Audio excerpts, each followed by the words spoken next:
우리에게 힘을 주시고 하루를 인도하신 하나님께 감사드립니다.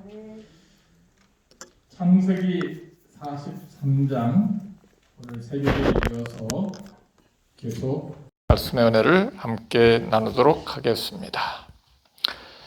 구약 성경 67페이지. 그 땅의 기근이 심하고 그들이 애굽에서 가져온 양식을 다 먹으매 그 아비가 그들에게 이르되 다시 가서 우리를 위하여 양식을 조금 사라.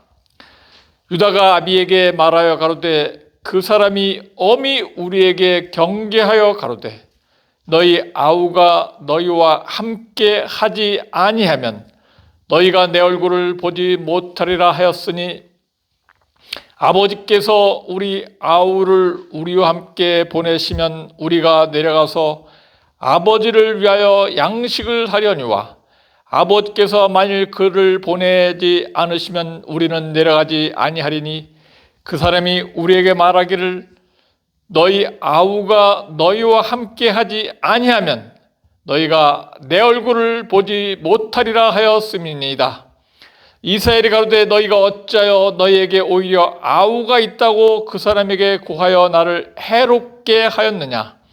그들이 가로되 그 사람이 우리와 우리의 친족에 대하여 자세히 실문하여 이르기를 너희 아버지가 그저 살았느냐 너에게 아우가 있느냐 하기로 그 말을 조조히 그에게 대답한 것이라.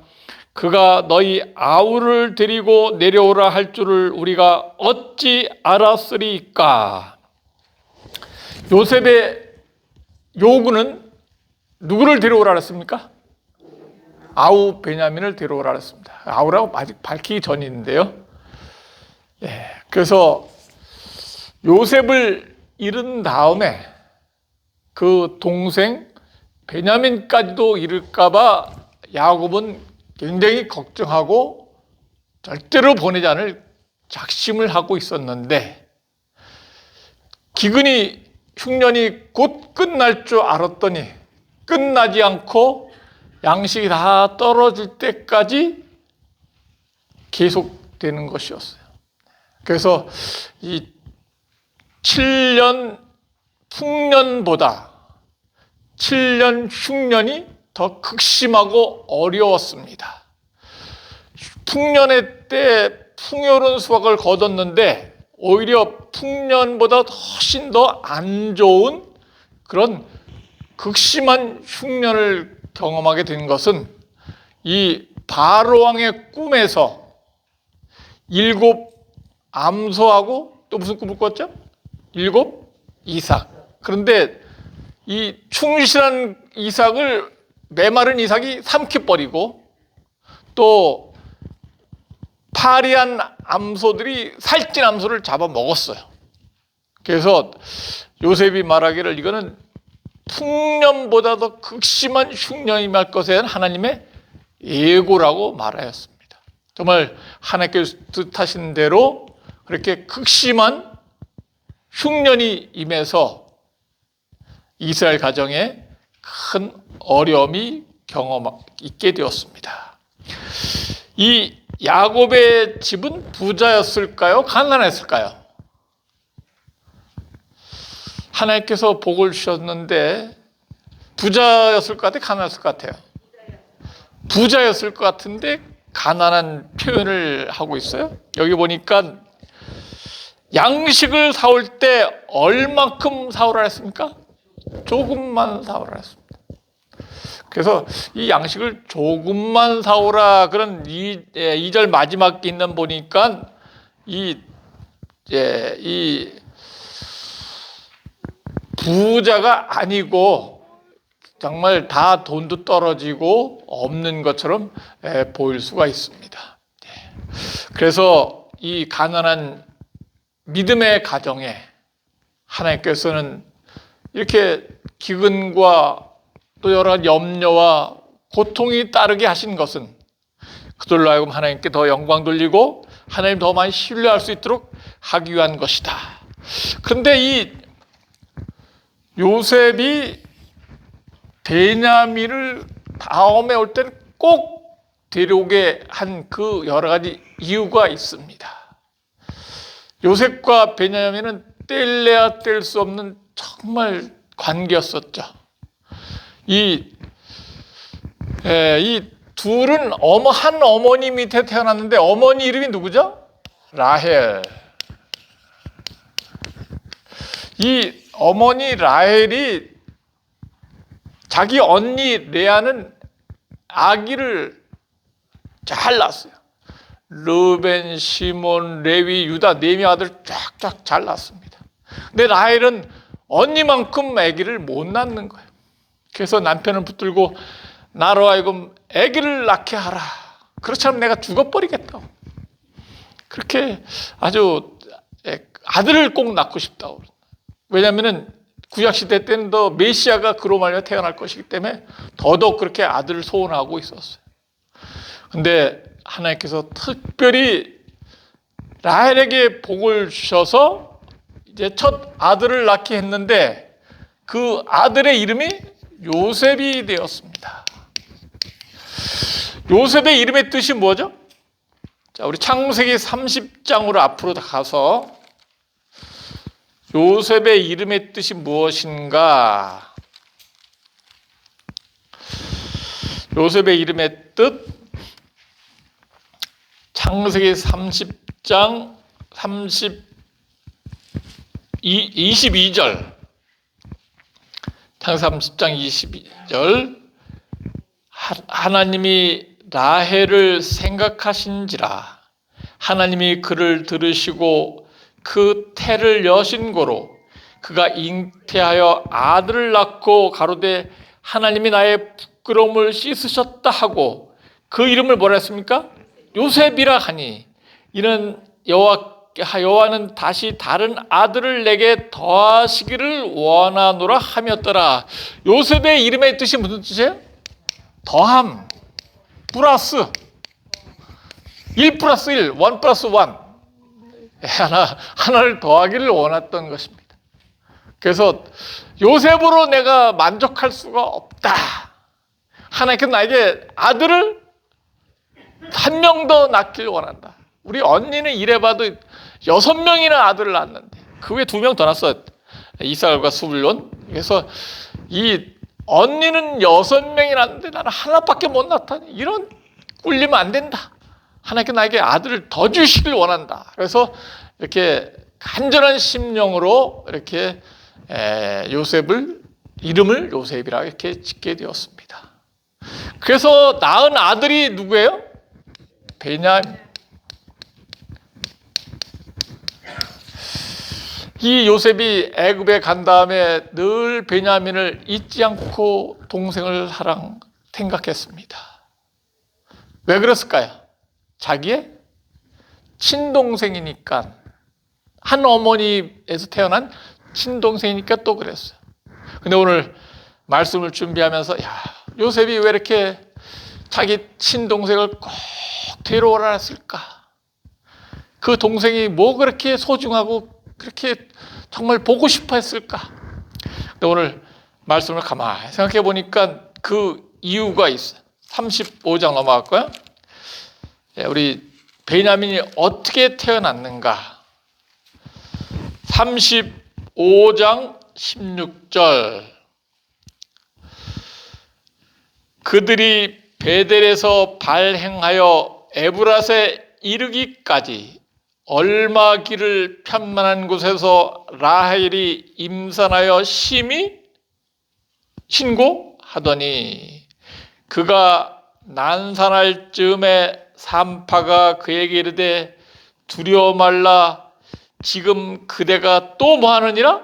등남하느니라 하매 18절 그가 죽기에 임하여 그 혼이 떠나려 할 때 아들의 이름을 뭐라 불렀습니까? 베논이라 불렀으나 그 아비가 그를 베냐민이라 불렀더라. 라헬이 죽음에 에브랏 곧 베들레헴 길에 장사되었고 야곱이 라헬의 묘에 비를 세웠더니 지금까지 라헬의 묘비라 일컫더라. 왜 요셉이 베냐민을 정말 사랑했고 또 이렇게 애틋하게 여겼는지 이해가 되십니까? 왜 그랬을까요? 태어날 때 엄마가 그만 죽고 말았어요. 그 엄마 젖을 못 얻어 먹은 거예요. 그러니까 이 라헬이 애기 나면서 이름을 뭐로 처음엔 뭐였어요? 베노니. 그래서 이 슬픔의 아들. 이 녀석이 태어나면서 엄마 사랑을 받고 커야 되는데 태어나자마자 그냥 엄마 젖도 못 얻어먹고 죽어버리는 슬픔의 아들이 되고 말았어요. 그래서 이 벤이 아들이고 오니 이게 슬픔. 근데 야곱이 자기 아내가 베노니로 졌을 때 이름을 바꿔버렸어요. 그러지 않아도 사랑하는 아내를 잃고 그렇게 슬픔에 빠져 있는데 베노니 부르면 계속 슬플 거 아니에요. 평생. 그래서 베노니라 부르지 않고 뭐라 했습니까? 베냐민. 그래서 이거는 아들. 야민은 뭐죠? 오른손. 그래서 이름을 오른손의 아들로 이렇게 이름을 지었습니다. 그리고 이 라헬을 위해서 묘비를 세웠어요. 라헬이 언니보다 예뻤을까 안 예뻤을까요? 예뻤어요. 그 옛날에 어른들이 미인방명이라 하더라고요. 예쁜 사람 오래 못 사는데요. 그래서 예쁘다고 생각한 사람 조심하시기 바랍니다. 그렇죠? 그래서 하나님께서는 그냥 여러 사람에게 다양하게 복을 주시는 것 같아요. 약간 못생겼으면은 자식 잘났고 또 이렇게 자식 때문에 이렇게 살아가는데 약간 예쁘게 생각하면은 또 자식도 못 낳고 그리고 하나님께서는 이렇게 축복 주시면 저렇게 축복 주시고 저렇게 축복 이렇게 축복 주시고 이렇게 말씀드리다 보니까 각자 무치라는 게 또 생각나네. 각자 무치. 한자 수거 중에서 각자 무치가 있는데 각자 무치가 무슨 뜻인지 기억나십니까? 한번 제가 말씀드린 기억이 있는데 각자 무치 기억 안 나시나요? 힌트는 각은 뿔 치는 이빨입니다. 이래도 생각이 안 나나요? 정재명 양은 이래도 생각 안 납니까? 생각나시는 분? 예, 제가 이렇게 뭐 질문 드리는 거는 우리 고래 기억이 다시는 잊어버리지 말았으면 좋겠다. 그래서 하나님께서 모든 동물을 창조하실 때 한 동물에게 하나씩 재주와 달란트를 주셨다 그랬습니다. 그래서 뿔이 있는 짐승은 날카로운 이빨이 없다는 뜻이에요. 날카로운 이빨이 있는 짐승은 뭐가 없어요? 뿔이 없다. 그래서 각 뿔을 가진 놈은 무치, 이빨이 없다. 그래서 호랑이나 고양이나 개는 늑대는 날카로운 이빨, 송곳니를 갖고 있잖아요. 근데 뭐가 없어요? 뿔이 없어요. 그렇지만 소나 사슴이나 그런 것들은 뿔은 있어요. 그래서 뭐가 없어요? 날카로운 이빨, 송곳니가 없어요. 예, 그래서 하나님께서 이렇게 짐승들에게도 하나씩 재주를 주셨는데 사람에게도 달란트를 다 주셨어요. 하나씩은 다 주셨습니다. 물론 두세 가지 있는 사람도 있지만은.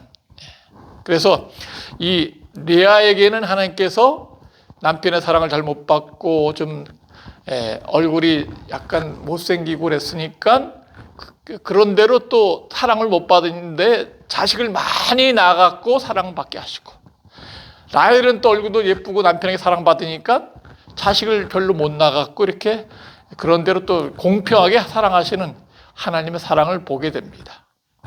여기서 요셉이 베냐민을 정말 애틋하게 사랑한 것은 자기 동생이 엄마 젖을 못 먹고 엄마의 사랑을 못 그러니까 그 여러 어머니 틈바구니에서 그래도 자기가 힘들게 질투 속에 살아갔는데 이렇게 베냐민이 태어나면서 이렇게 불쌍한 내 동생, 그러면서 자기 이름과 관련 있는 거예요. 베냐민이. 그렇죠?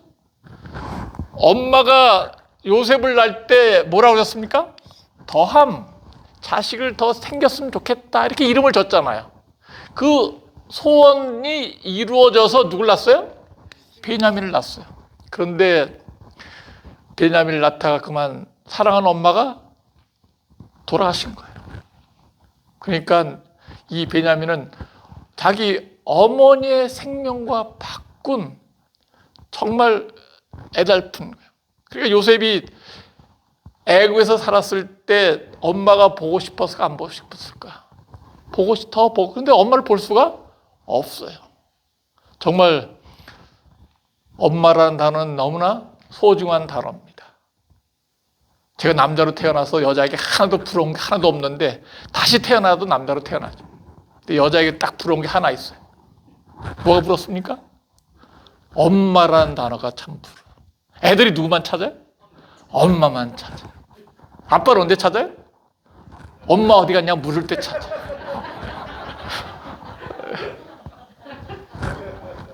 엄마 왜 전화를 안 받지? 엄마 어디 가셨어? 뭐 하여튼 다른 아들은 또 안 그럴지 모르는데 하여튼 아들들은 대부분 그렇게 또 엄마 쪽, 그러니까 엄마가 10달 동안 뱃속에 넣어서 키우고 엄마 젖을 먹고 자라고 또 엄마가 다 그냥 이렇게 다닥거리고 다 키워주고 아빠는 밖에 나서 이렇게 돈 벌러 다니고 그러니까 아빠의 사랑을 많이 못 얻기 때문에, 그래서 정말 늙으면서까지도 백발이 될 때까지도 누굴 찾아요? 엄마를 찾는 거예요.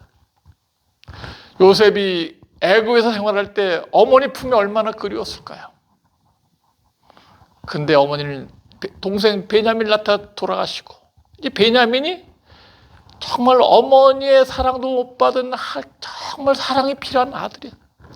그런데 엄마 있을 때도 형들이 그렇게 자기를 괴롭혔는데 엄마 없이 커가면서 베냐민이 동생이 얼마나 형들에게 시달렸을까? 베냐민이 살아있나 죽었나? 형들에게 의해서 이렇게 또 질투를 당해갖고 그냥 곱게 크지 못했을까봐 너무 노심초사했을 거예요. 그래서 요셉이 다음에 데려올 땐 꼭 누굴 데려오라고? 베냐민을 데려오라고. 엄마의 생명을 대신한, 자기 때문에 자기의 이름에 들어있는 아들이 바로 이 베냐민, 자기와 생명이 직결된 아들이에요. 그래서 더더욱 베냐민을 잊을 수가 없는 그런 마음을 이 요셉의 이 배경 속에서 우리가 이해하면 좋겠다는 뜻으로 이렇게 성경 전체적인 배경을 말씀을 드리게 되었습니다. 그래서 반드시 베냐민을 데려가야 됩니다. 그래서 거기서 나선 사람이 유다입니다. 유다는 몇 번째 아들이죠? 네 번째 아들이에요. 그래서 르벤, 시므온, 레위, 유다 네 번째 아들.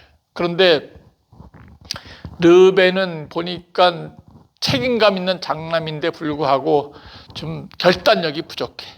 그 믿음직스럽지가 않아.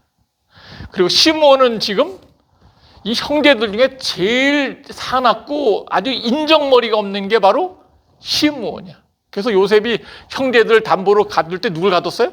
시므온을 애굽에 내버려 두고 너희들만 갔다 와. 그래갖고 시므온을 가둔 거예요. 아마 시므온이 요셉을 죽이자고 했을 때, 구덩이에 빠뜨리자 했을 때 선동적인 역할을 한 것이 바로 시므온이라고, 아주 제일 난폭한 성질 사나운, 고생 좀 해보라고 요셉이 이렇게 한 것 같아요. 그 다음에 레위 역시 잔인한 성격을 가진, 철이 나기 전에 그런 성격을 가졌어요. 그 다음에 그래서 여기 복수한 것을 보겠습니다. 네. 4번에 3번.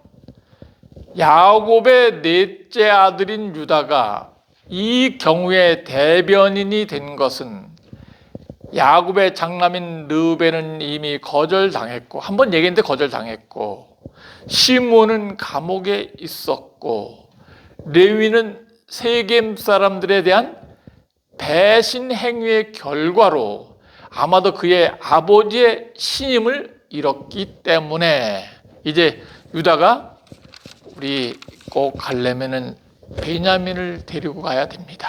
그래서 장남 역할을 했다고 볼 수 있어요. 예수님이 누구 지파에서 태어났습니까? 유다 지파에서 태어나셨어요. 그래서 물론 실제적인 장남은 르우벤이었지만은 나중에 르우벤은 자기 서모인 비라와 간음함으로 말미암아 그 장남 자리를 박탈당하고 말았어요. 레위는 또 제사장이 되었고, 그래서 예수님께서 유다 지파 속에서 태어나시는 그런 경험. 근데 여기 보니까 유다가 아버지한테 얘기하는 것이 참 책임감 있게 얘기합니다. 8절에 유다가 아비 이스라엘에 이르되 저 아이를 나와 함께 보내시면 우리가 곧 가리니 그러면 우리와 아버지와 우리 어린 것들이 다 살고 죽지 아니하리이다. 내가 그의 몸을 담보하오리니 아버지께서 내 손에 그를 물으소서.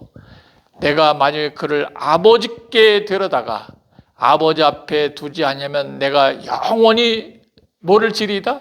죄를 지리이다. 우리가 지체하지 아니하였다면 벌써 2번 갔다 왔으리이다. 유다의 이런 모습 속에서 우리는 예수님의 모습을 배우게 됩니다. 예수님께서 정말 굶주린 가족을 구원하고 살리기 위해서 자기 목숨을 다하기까지 책임지는 모습. 그렇죠? 내가 내 생명을 담보하겠습니다. 반드시 베냐민을, 이 어린 아이를 데려오겠습니다.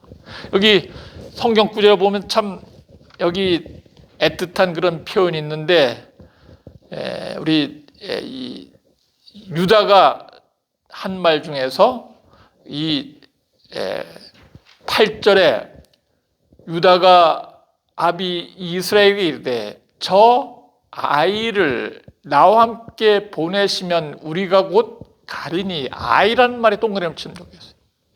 그러니까 유다가 아이라고 표현한 것은 베냐민을 자기 자식같이 생각하는 거예요. 정말 이 베냐민을 못 데려오면 내가 내 생명을 걸고 담보하겠습니다. 보증을 쓰겠습니다.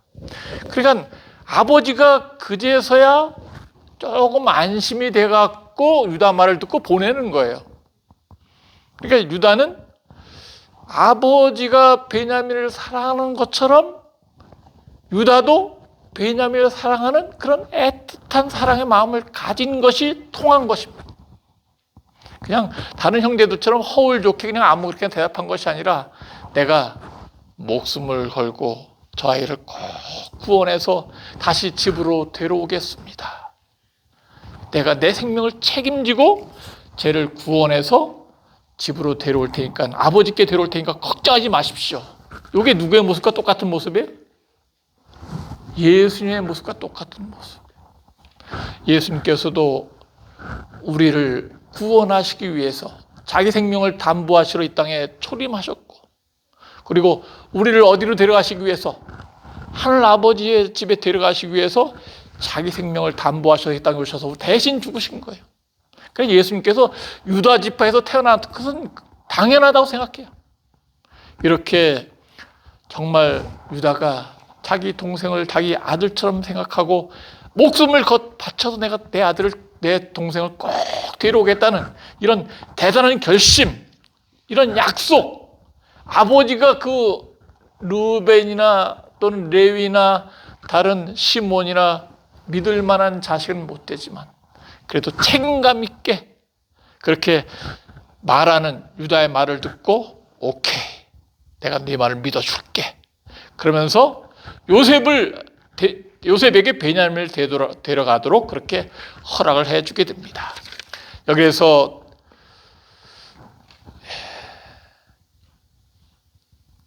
11절, 그들의 아비 이스라엘이 그들에게 이르되 그러할진대 이렇게 하라. 너희는 이 땅의 아름다운 소산을 그릇에 담아 가지고 내려가서 그 사람 요셉에게 예물을 삼을지니 곧 유향 조금과 꿀 조금과 향품과 몰약과 비자와 파단행이니라. 파단행은 알몬드라고 그렇게 밑에 적혀 있습니다.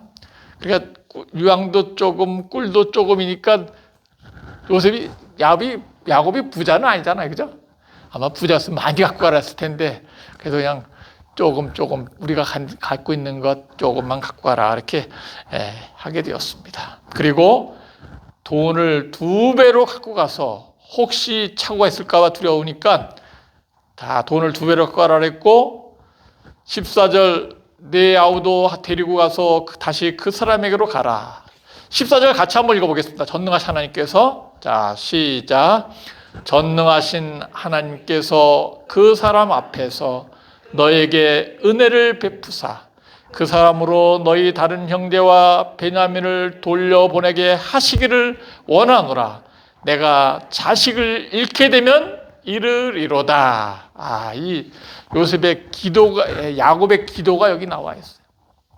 그래서 유다의 책임감 있는 말을 듣고 이제 내가 더 이상 그래 내 말대로 할게. 그리고 선물 좀 갖고 가고 양식값 그대로 다시 갖고 왔다 그랬지. 2배로 갖고 가. 그 다음에 이 하나님께서 특별히 은혜를 베풀어 주셔서 다른 형제는 시므온을 말하고 있죠. 시므온과 베냐민을 다시 돌려보내길 원한다. 그러면서 잃게 되면 잃을 것이다. 그래서 그 사람들이 예물을 취하고 갑절 돈을 가지고 베냐민을 데리고 애굽에 내려서 요셉의 앞에 서게 되었습니다. 참 이 야곱의 생활도 정말 험악한 세월을 보냈습니다. 130여 년 동안 파란만장한 세월. 야곱이 베냐민을 보내놓고 10 아들을 보내놓고 얼마나 기도를 많이 했을까요? 정말 이놈들이 잘 갔다 올래나 베냐민 요셉처럼 또 어려움 당하지 않을까. 내 아내 사랑하는 아내 라헬 대신 얻은 아들인데 하면서 이 야곱은 정말 자기의 정성을 다해서 간절히 기도하는 그런 시간을 보낼 것이다. 그런 생각이 들게 되었습니다. 자, 여기 7번의 적용과 교훈의 내용을 한번 보도록 하겠습니다. 의인의 가정에는 시련이 임할 수 있다 없다? 있습니다. 가난하기도 하고 기근으로 굶주림을 당할 수도 있고 우리는 양식을 조금밖에 살 수밖에 없는 그런 가난에 처할 수도 있습니다. 그렇지만은 세상에서 가난한 것은 어디를 더욱 사모하게 합니까? 하늘을 더욱 사모하게 합니다. 그래서 우리가 배고플 때 신앙이 참 신앙이 될 수가 있어요. 배가 불러지면 점점점 하나님을 잊어버리기 쉽습니다.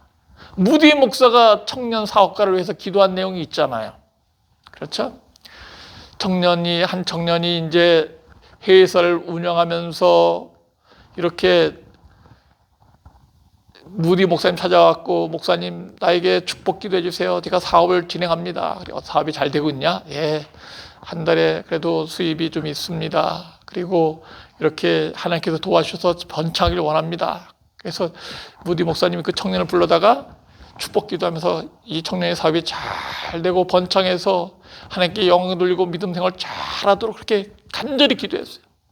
이 청년이 매일 예배 빠지지 않고 11조도 잘 내고 불쌍한 사람들 다 도와주면서 많은 좋은 일을 많이 했는데 사업이 하나님께서 복을 주셔갖고 사업이 점점점 크게 번창하는 거예요. 그래서 1,000만 원 수입이 1억이 되고 10억이 되고 그 다음에 또 정말 기업이 점점 확장되고 지경이 넓혀지게 됐어요. 그랬더니 어디를 안 나와? 교회를 안 나와. 무디 목사님 봐서 방문 가면은 아이고 목사님 바빠서 만나기 힘들어요. 오늘 어떤 거래처 만나야 돼요. 그래서 참 이 어려움에 처하게 돼요. 그리고 교회도 잘 안 나오고 또 바쁘고 그렇게 또 신앙이 뜨뜻미잖아요. 그래서 목사님이 어느 날 작심하고 약속하고 가게 되었습니다.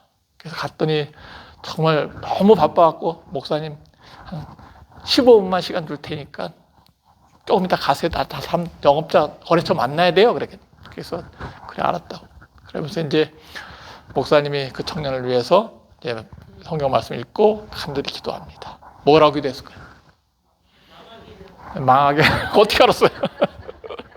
하나님, 이 청년 사업이 내일부터 망하게 해주십시오. 쫄딱 망하게 해주십시오.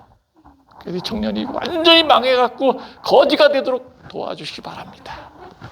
그러니까 이 청년이 기도하다 말고, 목사님 이게 웬 기도입니까? 축복 기도를 못할 망정. 그러니까 목사님이 내가 축복 기도해갖고 신앙이 참 좋아지면 모르는데, 신앙이 좋아 이렇게 축복 기도해서 발전하니까 교회도 안 나오고 11조도 안 드리고 또 그렇게 믿음이 뜨뜻미지근하니까 다시 가난으로 돌아가게 해달라고 그렇게 기도한 거라고. 그러니까 그래서 청년이, 목사님 잘못했습니다. 기도 취소해 주세요.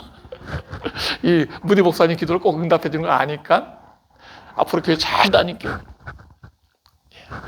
우리가 정말 우리 신앙이 연약할 때나 가난할 때나 부자나 또 좋을 때나 변치 않는 믿음 되시기 바랍니다. 내가 항암으로 진단받고 아파 죽을 때 잠도 안 오고 그럴 때는 매일 새벽 기도도 오고 저녁 예배도 오고 잘 오더니 의사한테 갔더니 거의 다 나았어. 얘 완치될 것 같아. 그러면 그때부터 내 안 나? 교회를 안 와. 그럼 제가 뭐라고 기도해야 돼요? 하나님, 이 환자 제발 되게 해주십시오. 그럼 됩니까? 안 됩니까? 안 되죠. 그렇죠? 예. 예. 우리가 정말 하나님께서 나에게 가난을 허락하시고 질병 허락하시고 고난 허락하시는 것은 나에게 하늘을 더 많이 사모하고 내가 항상 하나님께 영광 돌릴 수 있도록 하기 위한 것이다. 야곱의 집에 가난을 허락하신 것은, 야곱의 집에 기근이 허락하신 것은, 양식이 떨어진 것을 허락하신 것은 하나님께서 그들로 하여금 더더욱 세상이 미련을 갖지 않고 믿음 생활을 잘하기 위한 것이다. 그걸 기억하시길 간절히 바랍니다. 그래서 세상 무기를 원치 않고 모든 걸 다 배설물 여기고 합니다. 우리 김설 장로님이 저번 월요일 저녁인가 일요일 저녁, 월요일 새벽에 설교하셨죠? 시편 34장 17절 설교하셨는데 하나님의 환난을 이기하십니다. 천사를 보내서 우리를 다 지켜주시고. 장미정 집사님 어디 계시죠? 안 계신가요? 당직 계신가요? 예, 저 위에 시편 50장 15절 한번 읽어봐요. 안 들려. 작업받아야 되니까. 우리 장미정 우리 과장님이 제일 좋아하는 성역구절 시편 50장 15절. 환난 날에 나를 부르라. 내가 너를 영화롭게 하고 너를 건져줄 것이다. 여러분들이 이 성경 말씀 꼭 읽으시면 좋겠어요. 시편 몇 장 몇 절? 50장 15절. 환난 날에 하나님을 부르시기 바랍니다. 하나님께서는 영화롭고 존귀하게 하시며 건져줄 것을 약속을 주신 것입니다. 그리고 이 마지막 시대 양식 기근보다 더 무서운 게 말씀의 기근이에요. 그래서 아모스 8장 11절 찾아볼까요? 아모스 8장 11절. 우리가 너무 잘 아는 말씀인데 요엘 아모스 구약 성경 1283페이지.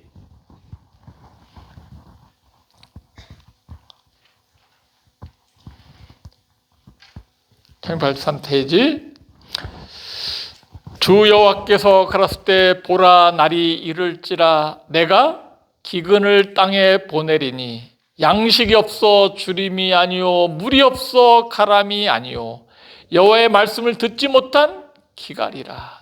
사람이 이 바다에서 저 바다까지 북에서 동까지 비틀거리며 여호와의 말씀을 구하려고 달려 왕래하되 얻지 못하리니. 오늘날 성경이 많이 있습니까? 베스트셀러가 성경입니다. 아무리 불황이라 할지라도 성경은 제일 많이 팔리는 책이고 제일 많이 읽는 생명의 말씀이에요.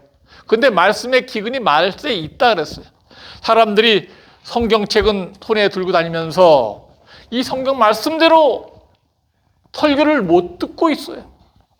성경 말씀대로 가르치는 교회를 다녀야 될 텐데 마땅히 율법과 증거의 말씀을 좇을지니 그들의 말하는 바가 이 말씀과 맞지 않냐면은 그들이 뭘 보지 못한다 그랬어요.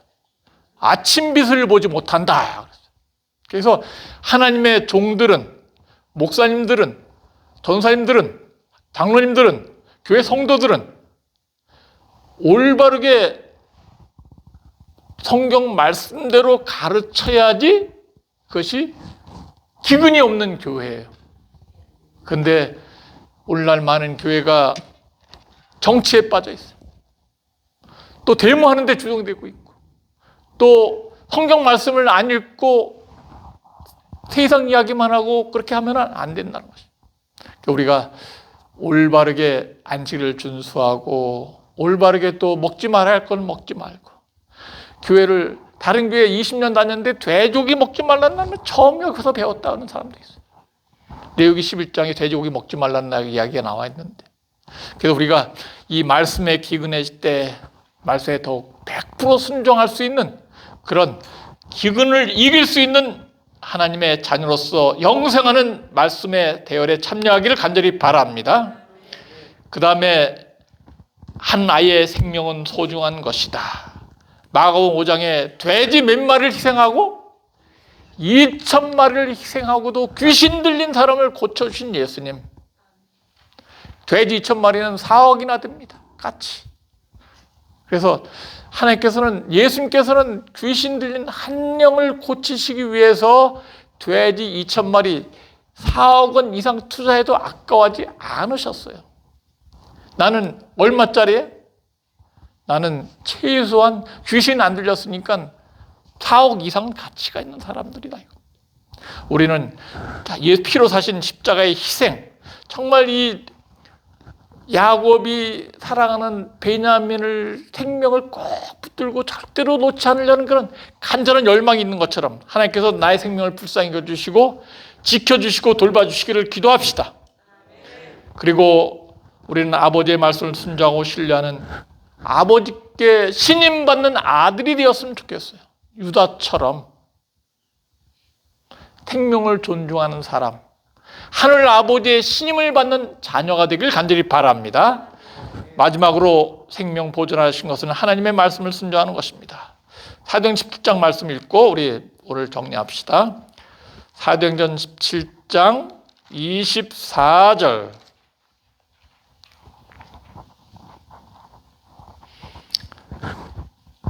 신약 성경 218쪽입니다.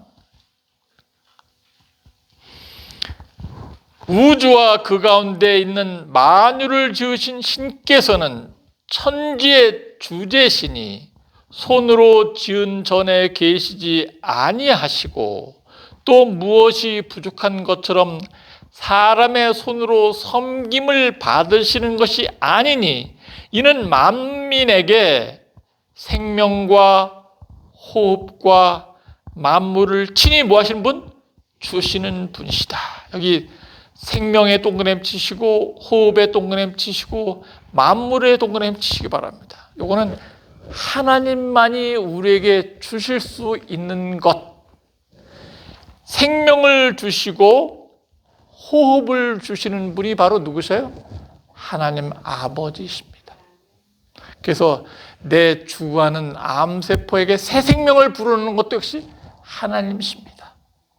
그래서 이 생명을, 내 생명을 잘 보존하고 또 진실히 하나님을 신뢰함으로 말미암아 우리 주하는 몸이 다시 회복되고 또 하나님께 영광 돌릴 수 있는 하늘나라에 내가 정말 애굽에서 살지만은 이것이 우리의 최종 목적지가 아니라 다시 본향으로 갈 수 있는, 에덴에 갈 수 있는 그런 믿음 생활을 이 에덴에서 잘 하시게 되길 간절히 바라면서 오늘 저녁 말씀을 마치겠습니다. 내일 새벽에 후반부 하겠습니다. 꼭 갖고 오시기 바랍니다. 우리 기도하고 오늘 집회를 마치겠습니다. 기도하겠습니다. 하늘에 살아계신 우리 아버지, 오늘 생명의 귀한 말씀 주셔서 감사합니다.